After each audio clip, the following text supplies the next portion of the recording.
The Fabulous 413 podcast is funded by Eastworks, 500,000 square feet dedicated to artists, entrepreneurs, and nonprofits where community happens.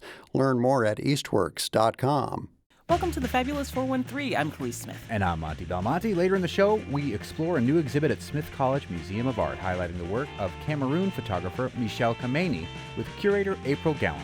And word nerd Emily Brewster shows us how our assumptions are at least linguistically related to both journalism and printing as we look at the origins of the word stereotype. But first, this week we've been hearing from the candidates for the mayor of East Hampton. And the final candidate, born and raised in East Hampton, J.T. Terrell. J.T. graduated from the Williston Northampton School before earning a degree in criminal justice and sociology from Castleton University. For the past 13 years, J.T.'s been a fixture at Williston, where he's earned the nickname King of the Cage for keeping the school's athletic programs running smoothly with his organizational skills and dedication. He served as president of the East Hampton Little League Board of Directors for 7 years, coaching kids and fostering teamwork on and off the field. He's also been a member of the Parks and Recreation Commission, working to ensure families have safe, welcoming spaces to gather. Since 2023, JT has represented East Hampton as an at-large city councilor, advocating for every resident with a focus on transparency and accessibility. Now, as a candidate for mayor, JT is running on a simple but powerful idea. Quote, no labels, just leadership. For JT, he says it's not about political parties, it's about bringing neighbors together to find common ground. He wants to make East Hampton's government work for everyone, from seniors and veterans to young families and small business owners. His vision is a city where every voice is heard and every resident feels connected. Thank you for joining us here on the Fabulous 413, JT. Thank you very much. I appreciate the opportunity. No labels, just leadership, having a vision where every voice is heard. You are East Hampton born and bred, right? I am, that's correct. We've talked with some of the other candidates about maybe there being somewhat of a divide between the psychology of people who've been there for a longer time than others. Tell us about why this is your campaign mantra and where you see the problems. I'm going to start with an example that happened actually just yesterday at a meet and greet, and it perfectly encompasses my no labels, just leadership. I was speaking with somebody of senior age, and we were discussing different policies in East Hampton, and it was a very cordial conversation. She was very agreeable with what I had to say as far as my vision for seniors and veterans, and then she happened to say to me, she looked over and she said, "Oh, are you an independent?" And I said, "No, I'm a Democrat." And she went, "Ugh." And I said, "Thank you." She goes, "What?" I said, "You just made my point." I said, you heard Democrat. I said, "You were very welcoming to everything I had to say. As soon as I said Democrat, you got dismissive." I said, and that's exactly my point, is whether you have a D, an R, or an I next to your name shouldn't make a difference. You should still be able to sit down and have a conversation, and I think that's been lost in the recent past. That being said, we've been hearing from different places and different people and organizations the impacts that the federal government has had on local politics and local organizations. What do you think the mayor's role in East Hampton would be? Mayor Nicole LaChapelle, who has exited, was very vocal when it came to federal issues and her disdain for what was going on in Washington, D.C. currently. How do you feel a mayor's role should be when it comes to that sort of thing, as someone who wants to hear from all different sides locally? Correct. I think people just need to stay open-minded and keep communication lines open. Two people who disagree having a discussion, neither person might have their mind changed, but something might be said by somebody that might change somebody's perspective. You and I might disagree on something. You might say something like, "Oh, well, I understand why you have your perception that you have." So it's just a greater understanding. And even though we don't have control over a lot of things with the federal government, my main focus as mayor is going to be establishing that community back in East Hampton again and making us one again and a lot less divided. What has your time on council been like? Interesting.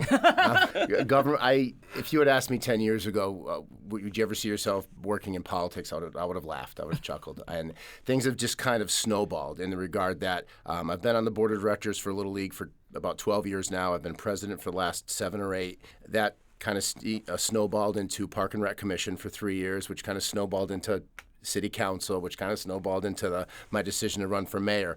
I would never have done anything I just previously listed in any other town. It's just, it's East Hampton, and it's the town I love. It's the town I grew up in, and I just can't see myself doing this anywhere else. So you've been on the council for a bit, but not for a very long time, as Salem Derby has been. Correct. Even though he's an out-of-towner from over the border in Northampton. So I'm curious about the aspiration from getting involved in politics in the at-large town councilor level, city councilor level, and then saying, now it's time for me to go to the highest office here. I felt that this was the opportunity. I felt that the only drawback that I had in my eyes was experience, and I can gain experience. Yeah, I just feel as though this was the right time. Salem Derby decided pretty late to get into the race. It was after both Lindsay Sekul and I had declared our intentions. But I think it's great that the citizens of East Hampton have a choice. Too many times we have had elections go unopposed, and it's very nice that we have school committee opposed this year. The mayor's position is opposed. City councilor at large is opposed, and 2 of our precincts are also opposed. So that's a big change compared to elections in the recent past. Talk about Williston's place in East Hampton, because when I lived there, and I lived in East Hampton for 12 years, it seemed kind of like this interesting, isolated island in the middle of downtown. That's an interesting way of putting it. As you stated earlier, I'm a graduate of Williston, and back when I went to high school, the East Hampton-Williston relationship is a lot different than it is now. It's a lot more of a partnership now. I still think there are more gains to be made in that partnership. I do think, and although I've worked there, I do think Williston could do more for the community, considering we are a nonprofit and we do. Williston does own the amount of property that it owns in town. I do feel as though it could do a little more as an institution and partner a little more with the city. We're speaking with J.T. Terrell, who is candidate for mayor of East Hampton, currently working at Williston Northampton. We mentioned to one of your the people running against you that Williston Northampton is the name of the school, but it's in East Hampton. And the perception of East Hampton versus the perception of Northampton over the years has changed. I think there might have been a time where Northampton was the jewel in the crown, perhaps, of Hampshire County, but the perceptions have begun to change, where Northampton perhaps has lost some of its mojo, especially when it comes to the arts, and East Hampton has picked up some of that mantle. Has that been good for the overall health of the economy and the community of East Hampton, in your opinion, as a lifelong East Hampton resident? Or is this something that maybe the old guard of East Hampton is trying to push back on? When you say old guard, that's interesting to use that terminology, because too often I will talk to people and you hear the verbiage, old East Hampton, new East Hampton. Yeah. Whether you were born and raised there like I was, whether you've just moved there and only been a resident for a year, whether you've been there for 20 years and you're technically a transplant, as they say, everybody is there for the same reason. Because they love East Hampton. Nobody is, quote unquote, stuck there. Everybody is there, no matter how long you've been there. Everybody is there for the same reason. And we need to start thinking as one unit and stop thinking in that old East Hampton, new East Hampton frame of mind. That mindset was very prevalent, in the recent past. And I think lots of communities go through this. Mm-hmm. And I live in Turners Falls. It's happened there. It's happened in Northampton. It happened in North Adams with Massmoka. And we've seen it in East Hampton with, I think, some of the past mayoral candidates and campaigns, too. Yeah. So do you think that this has been overall good for East Hampton, that East Hampton is kind of where it's at culturally right now? I do. I think the artisan population that's increased in East Hampton over the last handful of years has really brought life to the Cottage Street and Union Street districts, and has really brought just different opportunities for people in town, for artists and for artisans. What about when it comes to affordability? Because I think a lot of what happened, if you look at the cycle of Northampton, is it was big and popular and artistic, and then a lot of people moved in, and then rents went up and everything went up, and then they were forced out. Maybe where they were forced out to was East Hampton. We're seeing that cycle repeat itself. It's really artsy, it's really fun, and the rents are going up. So if you were mayor, what would you or could you do if that's something that's part of your campaign to try to keep those places affordable? It absolutely is, because as much as it's a compliment for people to hear, I want to move to East Hampton, and to hear that East Hampton is this destination, that's all well and good, but I want to keep East Hampton affordable and keep the people that are in East Hampton. I don't want East Hampton to grow because people that are currently in East Hampton are priced out and have to leave. I am in support of rent stabilization. I'm against out-of-state landlords. We have had recently Hurricane Properties came in and purchased some apartment buildings and almost instantly raise the rent 20, 30, even 40%. So I'd like to get some sort of mechanism in there to help control that, because our residents, their pay is not going up that much. Mm-hmm. And it's really hard when you have a month or a little bit more than that notice that your rent's going to go up substantially. That's hard for families, and that's what's going to price them out, and I don't want that to happen. We're speaking with J.T. Terrell, who's candidate for mayor in East Hampton. You went to school for criminal justice and then have worked for a long time at Williston Northampton as an equipment manager. This question coming from somebody who went to school for theology and has worked for 25 years in radio.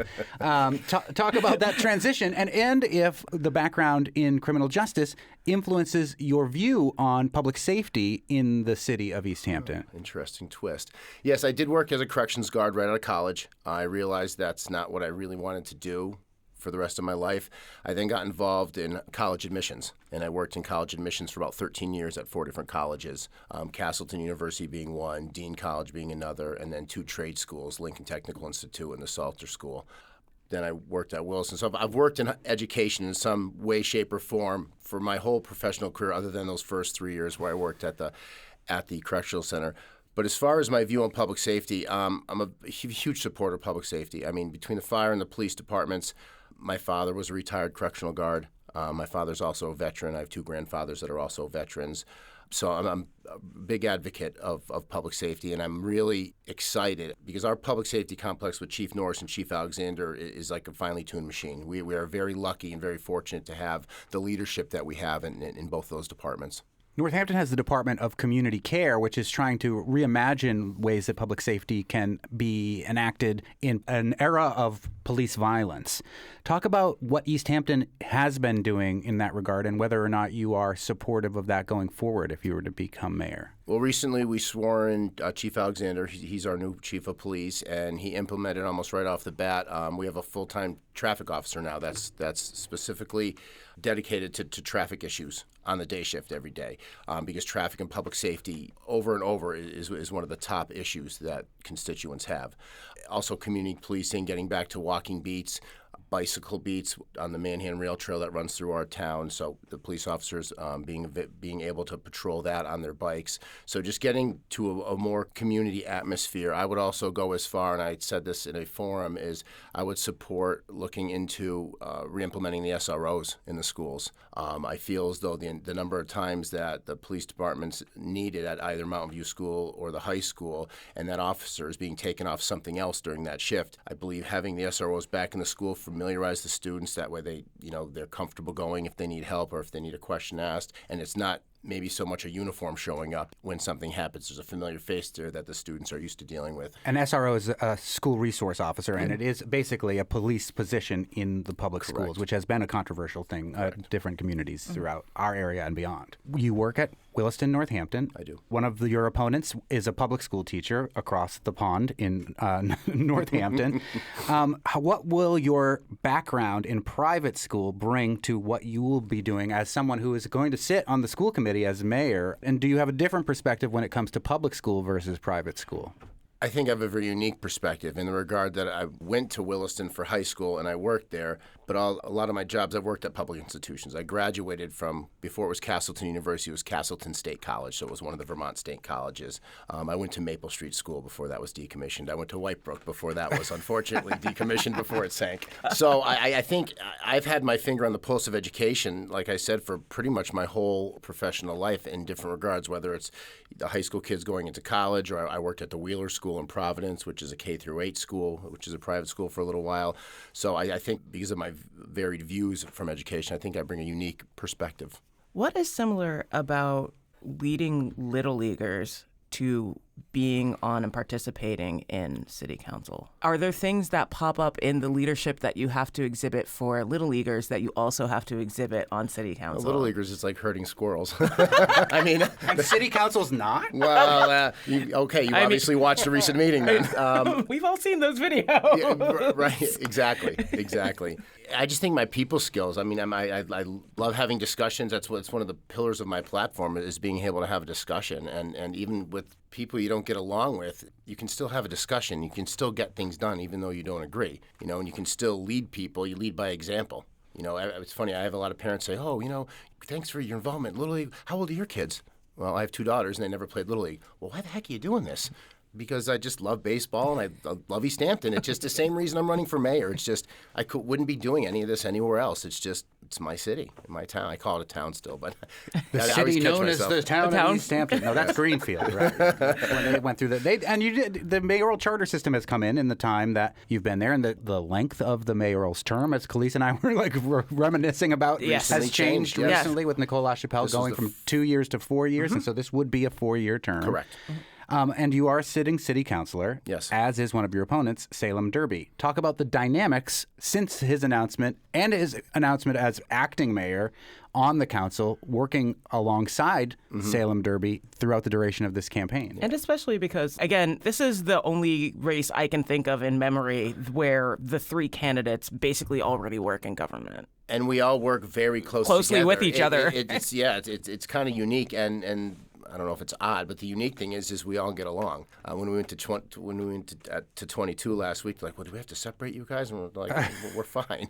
We're like, well, we've had some debates where people couldn't be in the same room together, and we have to coexist. We have to coexist for the city's greater good right now. Even though all three of us are running campaigns for the same position and we might disagree on things, what we're currently doing for our occupations is we're all doing it for the same reason, working for the city. We can't let our competition for the mayor's position get in the way of city work right now. We're speaking with J.T. Terrell, who's candidate for mayor in East Hampton. If people are interested in your campaign and in your candidacy, what would you say would be day one priority for Mayor J.T. Terrell if you were to be elected in November, but actually wouldn't start until January? So day one in January. I'd love to see City Hall open 5 days. I've been saying that I've been tooting that horn for months now, and my opponents will argue that, it's going to cost more. But I think if you get creative and think outside the box, I'm not a fool to think that somebody who's been working 4 days a week for years is going to say, oh, yeah, sure, I'll work 5 days a week now. That's not going to happen. But a lot of our offices there have more than one person in it, whether it's a city clerk, a DPW, there's two or more. So maybe somebody could work some creative scheduling and some out-of-the-box thinking, maybe Monday to Thursday, Tuesday to Friday, just to have it accessible. I've heard from a lot of constituents about the inaccessibility of Town Hall, and that's something I'd really like to move on at the beginning of my term. Another item on your platform page, I just kicked something down there. Another item on your platform, on your website, talks about the senior center and what the work needs to be done on the senior center. Can you tell us what you'd like to see happen with the senior center in East Hampton? We are in dire need of a new facility for our seniors. Currently in the old post office, which is suitable right now. They're making do. There is an ad hoc committee currently looking for a new location for a new senior center in town. I would like to look into retaking back the 3 schools that Mayor LaChapelle sold or attempted to sell. There's a deposit down on them now from the contractor, but we are still paying for the upkeep for the heat to keep the pipes from freezing and that. But those are 3 buildings I would like to retain and look into doing things with. Including turning one of them into a potential senior center? Possibly, if that's feasible. I'd like to look into Pepin primarily because it has a full kitchen set up. It has a full auditorium. It has an elevator. It has a gymnasium. It is not ADA accessible, but I would have to get down and really look at the nuts and bolts and see as far as is it going to cost more to make that ADA accessible and bring that up to code compared to new construction and finding a site, and what's the time frame look like? I mean, our seniors, I think, have been a forgotten community in East Hampton for a while. You have the children on one end and seniors on the other. I like to look at it as like almost bookends of society. I have education, the seniors. I think the seniors have been a little bit of an afterthought in the recent past, and I really want to change that because our society is the way it is because of them. And we need to honor that. J.T. Terrell is a candidate for mayor in East Hampton. We've spoken to all 3 of the candidates for mayor now for East Hampton. The election is Tuesday, November 4th. One of the things that is remarkable about the electoral politics of the city of East Hampton is that you have ranked choice voting. So I'm going to ask you the hard question first and then the easy question second. Rank choice your votes for mayor of East Hampton. This is a question we've asked all the other candidates. They have answered. Tell us how you would rank candidates for mayor, J.T. Terrell. I would vote for me. As one. And I would vote for me as one. And then the other 2? I would just vote for me. That is an interesting tact that no one else has taken, which is you don't have to vote for more than one. No, you don't. A lot of people don't understand that. You also don't have to answer every question that some idiot on the radio asks you. So, well played.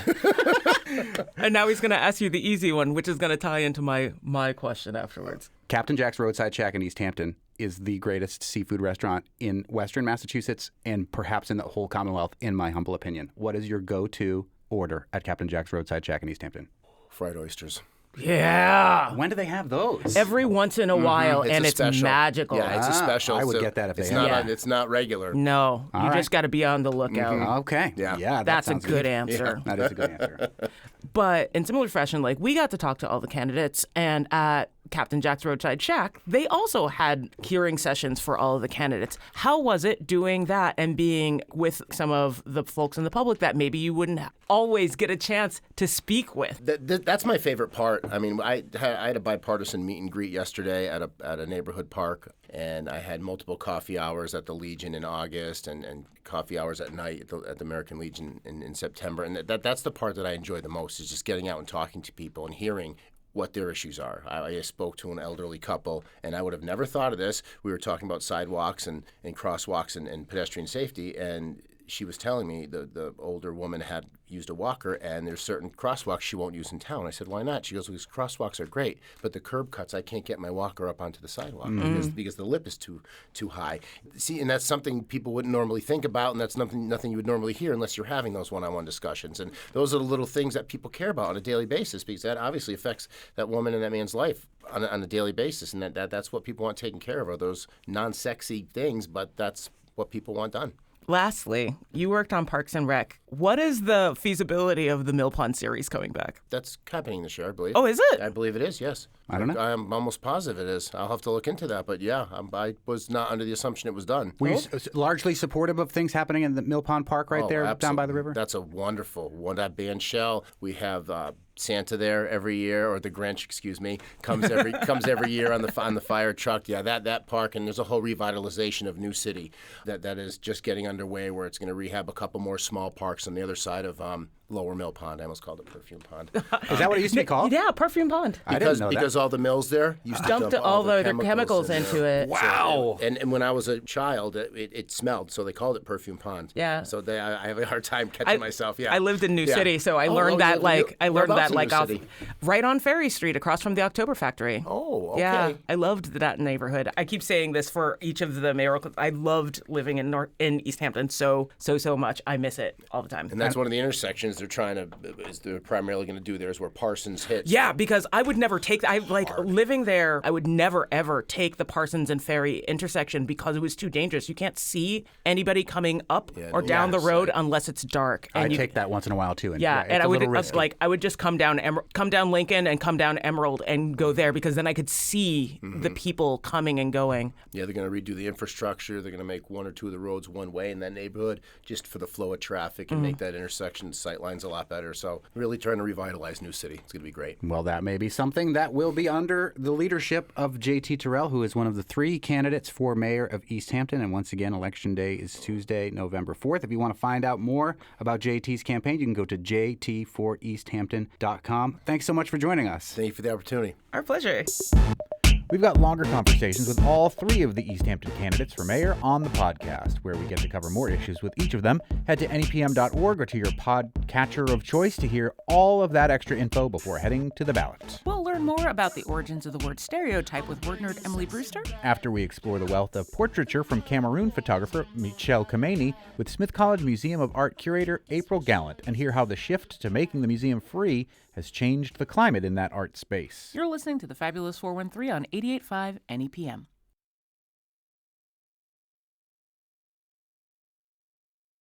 The Fabulous 413 podcast is funded by the UMass 5 College Credit Union, dedicated to creating access to financial well-being for local people, businesses, and communities. Insured by NCUA, umass5.coop. The Fabulous 413 podcast is funded by Real Pickles, a worker-owned cooperative in Greenfield, producing organic fermented vegetables sourced from Northeast farms. More information at realpickles.com. We are opening the door to a gallery at the Smith College Museum of Art in downtown Northampton. Back here once again. It's been a minute, Khalees, but we love coming here. Yeah, there's always interesting things happening at the Smith College Museum of Art, and now that it's free for everybody, you can go enjoy it more often. Yeah, and there's a new exhibit that opened last month that'll go through the beginning of 2026. It's called Michel Kameni, Portraits of an Independent Africa. What's your name? My name is April Gallant. I'm the curator of prints, drawings, and photographs at the Smith College Museum of Art. And you've been doing this for quite some time. Yes, I have. I've been here since 2002. It's a great place to be. And I want to talk a little bit about the transition to it becoming free and open to everybody at some point too, as Khalees mentioned. But tell us more about Michel Kamini and this exhibit. So this exhibition is it's a traveling exhibition. So it's organized by an organization called Curatorial. So this is actually the first exhibition devoted to Kamini's work in North America. And it's drawn completely from one collection, so a collection called the Solander Collection. So it was organized by Curatorial, but we really adapted it for our space, just because we are very focused on teaching, and we really wanted to put our own stamp on it. Who was Michel Kamini? So he was a portrait photographer in the capital city of Cameroon, Yaoundé, who was active in the 1960s till his death in 2020. So he opened his photography studio in 1963 and was open for people to come in and have their portraits taken. Although he was trained in photography first by his uncle, and then he took ID photographs for the French colonial government. So he really cut his teeth in this colonial portraiture system, and then he used it to allow Cameroonians to make their own self-image in the years following independence. Mm-hmm. Talk about the fact that he's making photos on silver. I know, it's so interesting because it's hard for me to remember that there are huge portions of the population that really don't know like physical photographs. All of the works in the exhibition were printed in the 1960s and 70s, and they're gelatin silver prints, which is a particular photographic process that uses a negative. So you could actually make multiple portraits, but each one has to be individually printed. So Kamini actually printed these works himself in his studio, and all of these were done by the artist, and we know that because they came from his studio. You mentioned April Gallant from Smith College Museum of Art, that this is part of the exhibit, Portraits of an Independent Africa, and that Michel Kamini was taking portraits for the colonial government at the time and then it transitioned into independence. Tell us about when Cameroon became independent and how his work factors into the independence movement. Yeah, so Cameroon became independent in 1960. It has a long and checkered colonial history, as so many of us do. So many As of us. the entire continent of Africa does. Very much so. When Europe came in and decided to cut it up like a piece of cake. Yeah. Yes, yeah, and but with Cameroon, it was first colonized by Germany in the late 19th century. Then when Germany lost World War I, it was divided between the French and the English, and then that finally ended in 1960 when Cameroon gained independence. But initially, there were still, one part was English-speaking, one part was French-speaking, and those languages continue and cause a lot of problems. So Cameroon became independent in 1960, and currently they are having yet another election. There is only the second president of Cameroon, Paul Biya, is still in power after 42 years. He was first elected in 1982. Right now they are collecting the results of the vote. I wonder who won. Yeah. This is what democracy looks like. Maybe. Show us what some of these portraits look like and some of the interesting portraits that are featured in this exhibit, Michel Kamini, Portraits of an Independent Africa, free and open to the public at the Smith College Museum of Art. Yeah, so one of the things that we included that I'm really happy about is there's actually a video portrait of Michel Kamini. So you can hear from him, you can see him, and he's really very much a showman. He considers himself an artist and a business person, and his whole job is to make people look good. So one of the things that he talks about that he specialized in were these double portraits, which are really interesting. So we look at these and we think, oh yeah, digital, no big deal. But he actually did this by hand, where he had a negative, and he would print one half of the photograph, and in order to do that, you do this thing called dodging or burning, where you have to do a little handwork there, and then he would flip the negative over and print another one. So he would create these two portraits that are the same image, but they look like twins. They definitely do. Yes. It looks like he just took pictures of sets of twins wearing the exact same thing. Right. But, and this is something that he specialized in. It was done in other portrait studios around West Africa, particularly because portrait photography was very indebted to these traveling itinerant Yoruba photographers who were working in West Africa during the early 20th century. And in Yoruba culture, twins are very important. There's lots of twins in Yoruba culture. And so when one twin dies, they would often make these carved figures, they're called abeje figures, to represent the dead twin. And so there's some sense that these are actually, they can be used for that observance. But also, it was one of those things where it creates this really interesting picture. We have these magnifying glasses in the galleries because the photographs were very small. These were actually made to be able to be sent to family members or carried, or very personal objects. But if you look really closely, she appears to be holding another photograph, a photograph of a man. And so there's a lot of these unanswered questions about what was this woman engaged in? Why is she holding this photograph? Why did she have a double portrait made? And unfortunately, these are questions that we can't answer. But it's really interesting to be able to look closely at these photographs and try to unpick all of these details and ask the questions. I love that you have the magnifying glasses here, because first I feel like an inspector, and second, I left my reading glasses in my coat, so I can't see anything without it. This is pretty incredible. In Kameni's collection, did he keep anything about the people that he had photographed? So these are all basically just the moments of him being with whoever's in front of the camera, and that's it. Yes, yeah. So he may have kept lists of people, but they weren't attached to the photographs themselves. And also, he was an artist and a businessman. He was a one-man band running this really thriving business. And at its peak, Yaoundé had over 200 portrait photographers. And so they were really working it. So, Kameni had his specific clientele, and his whole job was to make people look good. You want to show us any more of these portraitures? April Gallant from Smith College Museum of Art at this Portraits of an Independent Africa exhibit that's now open here at the Smith College Museum. Oh yeah, there's so many great ones. I love this one as well. This is a picture of a boxer, and he's looking very proud. He's got his fists on his hips, and he has these beautiful gauntlets on his arms, and he's looking up. He looks very, very powerful. So this could have been something that actually was used to advertise a boxing bout, or something that he would have sent to his friends and family to sort of show how strong he was. Not all of them are done in studio. Some people are out in a courtyard, some people are inside. Most of them are in the studio, but we really loved these two. There is one of a woman who's in all sorts of regalia. So obviously she's an important person because of how she's dressed, but that also, the photographer came to her. She wasn't someone that just casually dropped in, this was commissioned. And then there's another one here of two soldiers standing side by side. And what I love about this is that it's folded in the middle. So obviously someone had it in their pocket. So you get to sort of see how these were actually used and treasured by the people who either made them or the people who received them. Some of my very favorite images, though, show specific fashion choices, because obviously that is a huge part of the part that the sitter brings to a portrait session. They come in with their friends and family, so we have a section that's about relationships between people. And then also they come in wearing very, very specific things. And in some cases, there are people wearing outfits that have the same cloth.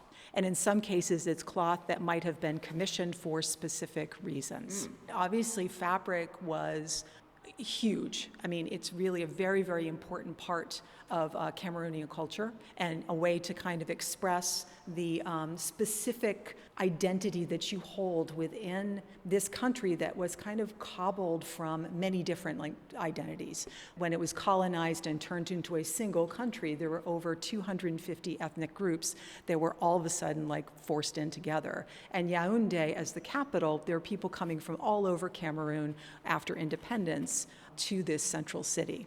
It's also interesting to see the difference, and sometimes when they join between Western dress and traditional dress, you can kind of tell the people that dress like this on a regular basis and for whom it is a special occasion. It's like school picture day. But, Yes. but it also ties into that colonialism thing, who is trying to maintain these traditions and who has decided to move into a more Western, more European direction. But it's definitely a mix. It's not to be modern was to be both, because obviously the sense of being connected to the global world, but also this Pan-African identity. And so there's no separation. It's everyone is modern. Like this woman here is wearing a commemorative fabric. She's got this long dress on. It's a fabric that's commemorating the election of the 10th anniversary of the election of the first president of Cameroon, Amadou Ahidjo, who served from 1960 to 1982 when Paul Biya was elected. So she's obviously, this is something that she's intentionally wearing to celebrate this moment that very much is connected to Cameroon's independence. And is that the president depicted on her garment?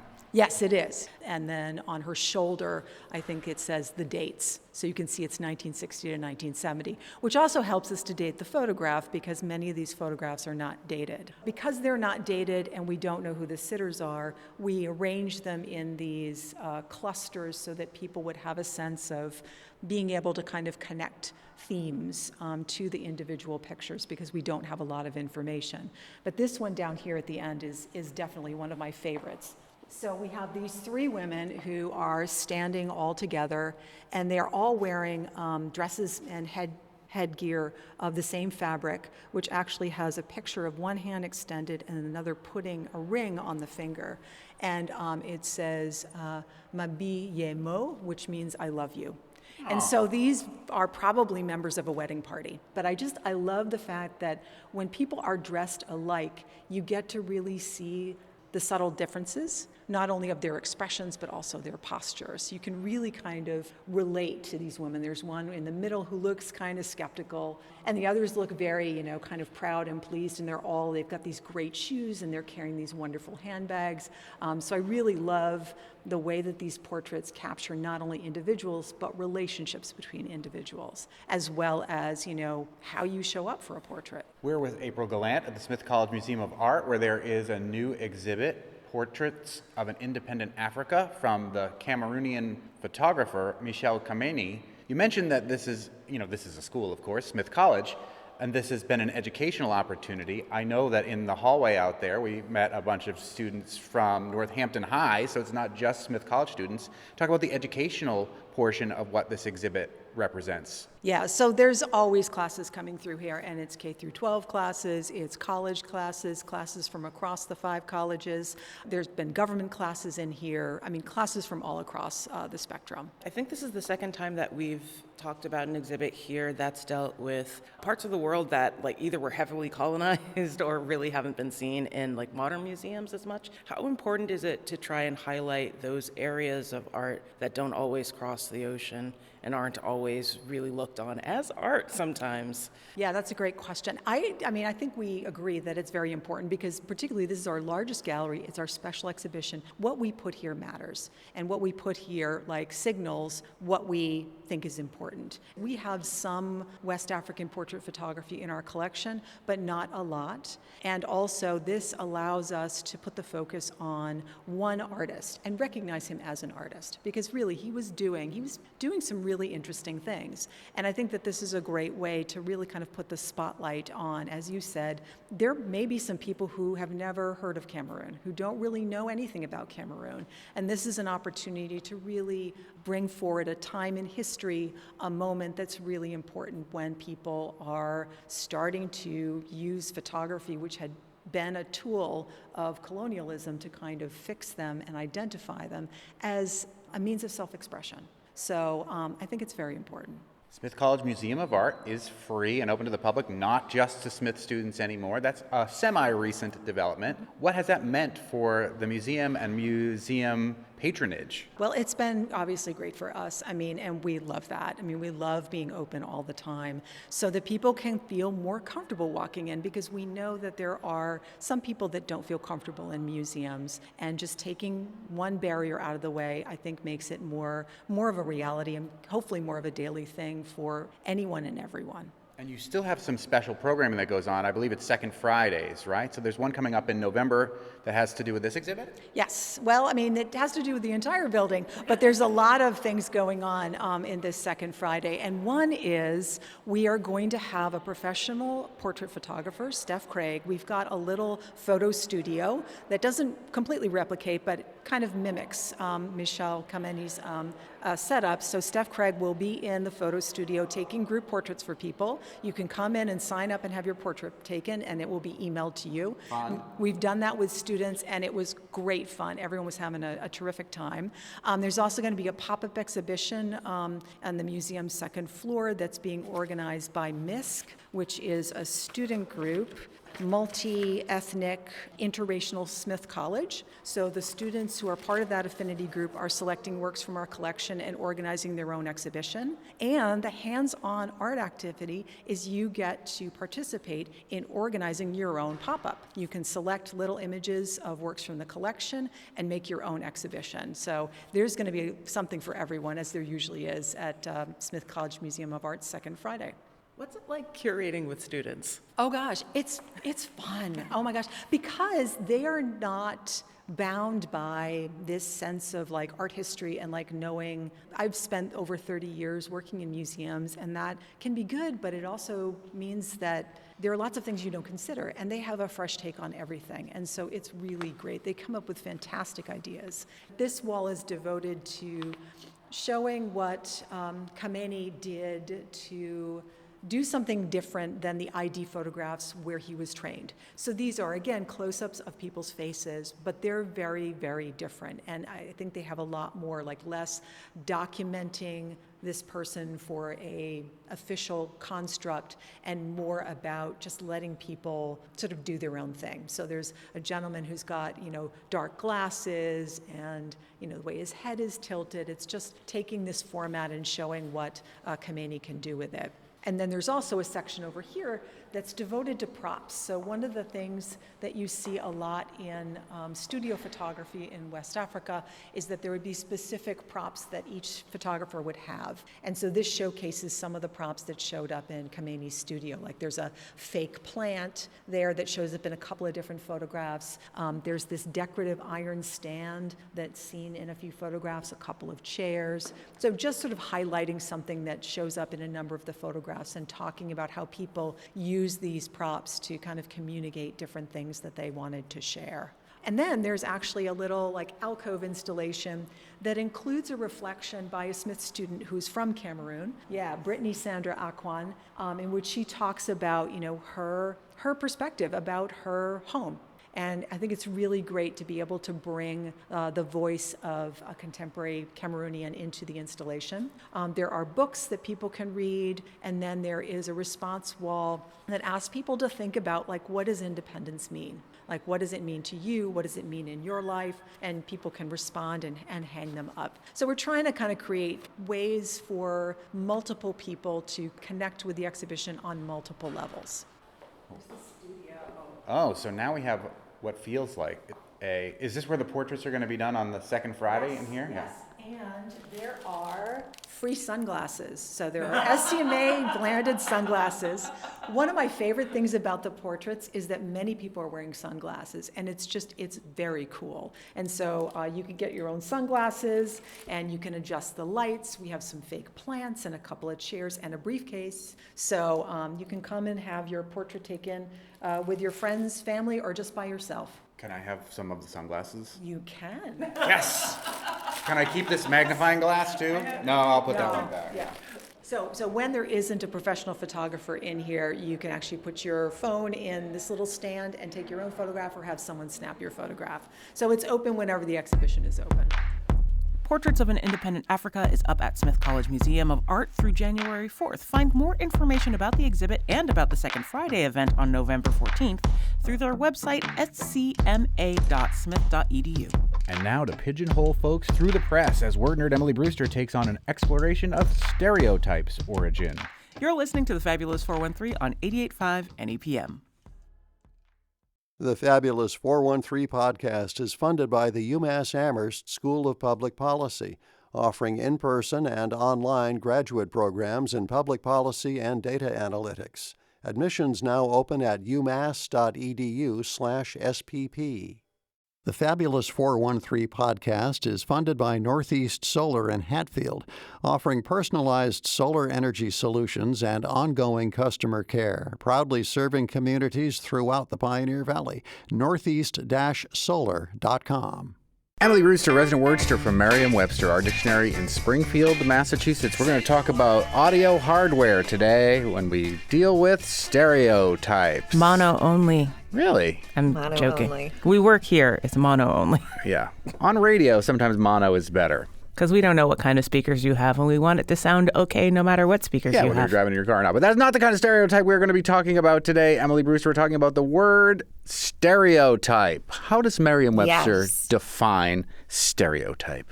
Well, a stereotype, in the sense it is usually used, is a standardized mental picture that is held in common by members of a group and that represents an oversimplified opinion, prejudiced attitude, or uncritical judgment. That's a stereotype.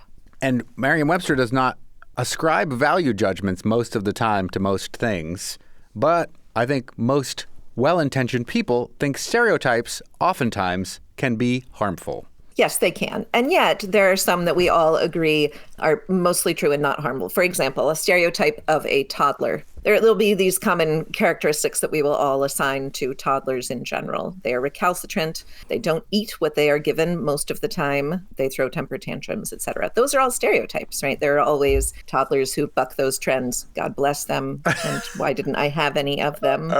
But yeah, stereotypes are necessarily unfair because they ignore the individual. Right. Right. Do you know where the word stereotype comes from? No. Radio Shack. R.I.P. You know what? Okay, I just want to do this little aside here. When my son, who is now 14, when he was about maybe 5 years old, he asked me, he's like, Mom, what's that word when you have all these like things about a person, all the people who are like this? It's a radiotype? Ah, I love that. Oh, It is confusing. yeah. So no, yeah. it doesn't come from Radio Shack. I'm going to take it. I'm going to take It it does that not come from Radio Shack. when your child was 5 years old, that he was recalcitrant through tantrums and didn't eat the food was given to him. But that's just a radio type. So where does the word stereotype actually come from? It comes from printing. Huh. Yeah, as do a number of other words. But the story of the stereotype, it's a word that we borrowed from French, actually. If we go back to the early days of Gutenberg's printing press, we're in the mid-15th century, and the way that you would print something is you would take all these little pieces of metal that had letters on them in a kind of relief, and you would arrange them and then cover them in ink and then press a piece of paper down on them and push it down really hard, usually with a crank to like press the paper onto it. And then when you lifted up that press, then the image of those letters would be on the paper. Mm-hmm. This is what the original printing press was like. That's how Gutenberg created 3 Men and a Bible. Good night, sweetheart. Well, it's time to go. Do, do, do, do. Wow. Oh, not Steve Gutenberg? Missed that guy. What happened to him? I don't know what he did after that movie with the Village People. Anyway, continue, Emily Brewster. Gutenberg, his press could print about 250 pages an hour, which is kind of a lot. But in terms of actually trying to produce books and get them out to people, especially if your book is, say, a long book that maybe has 250 pages in itself, this is actually a very, very slow process. Mm-hmm. So by the time the late 18th century had rolled around, there was this increasing demand for printed works. And there was an innovation, which is the stereotype. Now, in the stereotype, what happens is you still put all those slugs, they're called, the little metal pieces of type, and you put them all in a big plate. And then what you do is you put down this really thick paper or a kind of paper mache that is called a matrix. Ooh. And you press that down in the printing press. That then makes an impression of the entire page. And then you use that matrix to then cast a metal plate. And the metal plate is the stereotype. And the stereotype can then be used to make lots and lots and lots of books. Cool. That is cool. Yeah, it was a remarkable invention. And it's, again, French, but it comes from Latin. The stere, correlates to English's stare, which means... What's your impulse on what stare means? Because this was a surprise to me. Is it not duplicate? It is not duplicate. And does it have anything to do with stereo, like hearing things in left and right channels in your headphones? No. Is it imitation? No. Tell us, Emily Brewster, resident wordster from Merriam-Webster. It means solid. What? Why? This was solid type, right? So stereotype was solid type. This plate, now Solid everything is state. solid. There are no Okay. individual little letters. But it's just a strange thing for that prefix stereo to mean. Now, stereo can also mean three-dimensional, and these stereotypes were also three-dimensional. And if we think about stereo sound, we can think of it as being kind of aurally three-dimensional in some ways. But the fact is that stereo has now taken on this other meaning that has to do with perhaps left and right, or with balance, or with both. But they come from the same place, though. It's But not also now that Yeah. we go to Solid Sound Festival, it's Stereo Festival. and solid Yeah. state is a type of stereo. I mean, I wonder if that's connected too or not, or if it's just coincidence. But Right. I think it's so interesting. So the French gave us this word. Well, their inventor invented the stereotype, and then we took the word stereotype. And then the French made a shorter version of this word. And we also borrowed the shorter version of this word. The word that they made was cliché. how does that come from stereotype? It doesn't seem like there's any even of the same letters in there. Yeah, I know. It's an onomatopoetic word. It's an onomatope, as we have talked about before. It's a word formed by onomatopoeia. And the sound of the stereotype being made sounded apparently, I've never heard one, sounded apparently like cliché. Cliche. Oh, yeah. Cliché. Like clank. Cliché. Yeah. Cliché. That's- cliché. That's Yeah. funny. Isn't that funny? Yeah. And then cliché also has this, rather similar meaning to stereotype, kind of in the same vein. A cliché being a trite phrase or expression, a hackneyed theme, characterization, or situation, right? Something that you hear so often that it doesn't have any really emotional weight to it anymore. Right. Yeah, next time I see a toddler throwing a temper tantrum, I'm going to say, oh, so cliche. Totally. Yes. Now, in modern French, apparently, the word cliché is also used to mean a snapshot, a picture, like an informal, like snap a pic, snap a cliché. That sounds like it's getting back to the onomatopoetic nature of it, because It does, if doesn't it? kind of like the sound of a shutter. Cliche. There are so many different words that also come from printing. It's just the clearly the impact that the printing press and that then the stereotype and the cliche had on our culture are incredibly enormous. But I was thinking about the fact that, certainly a phrase like hot off the press, my original association is that it's with newspapers, right? Like hot off the newspaper press. And it is because newspapers were also printed using this same kind of true press, right? And it's called the press because there was physical pressing that happens in the production of newspapers traditionally or originally. That's why we call it the press. That's an example of a synecdoche because it's a term that is related to a process. It's not a part of the newspaper, but we call it the press because the press itself was part of the production process. Right, and now you watch Meet the Press on television. It has nothing to do with even newspapers usually. No. Right. It represents the media. We're the press, kind of. We Sort have of. press passes. We do. Yes. Yeah. Also, the pair of words uppercase and lowercase, they also come from printing. Do you know about this? Yes. Because, I think I do know this one, because they left the letters that they used in the press in different uppercase ones were the uppercase, the letters that were capitalized, and they kept them in a lowercase when they were not capitalized. Is that true? Yep. Nice. That's my understanding. Yes, that they would, it was how the particular case that held the letters was arranged. This is a little bit of a tangent, but we've been talking enough about press things. Where did the term junket come from? Oh, it's a dessert. But I think Why? it actually comes, right. Junket is a dessert, but it actually comes ultimately from this particular kind of reed that was used to make baskets. How does that become How does that become a junket? press junket? I know. So you've got baskets made of these junket reeds, and the word wasn't originally junket; it was like jonquet or something like that. And they would make these baskets out of these reeds, and they would put picnics in them and use these baskets to carry from place to place to place. And sometimes they would put this dessert that's kind of like a custard that my grandmother used to make. But other times it would just be about the picnic itself. And going on a junket came to be going on like a traveling feast or on a picnic. And then eventually a junket became a trip that somebody pays you to do. They don't give you picnic baskets. Well, maybe they do, though, those gift baskets. Sometimes. Yeah. Yeah. Huh. Do we have a first example that Merriam-Webster has found, or at least an earliest, where stereotype is used not as a way of printing faster, but instead the solidification of ideas about a certain set of people or things. Yeah. Yeah, I've got some early examples. I don't know if they're the very earliest, but it was actually quite soon after the stereotype itself as a process was invented. So here's an example from Denison Olmsted. This is an 1842 example from a work called The Life and Writings of Ebenezer Porter Mason. He has a great deal of natural poetry about him, and I think will become ere long distinguished in that line. I have at least sufficient poetical taste about me to acknowledge his superiority. Though not eccentric outwardly, the deeper traits of his character are strange and not marked with the stereotype of common life. I like that. That makes it more poetic.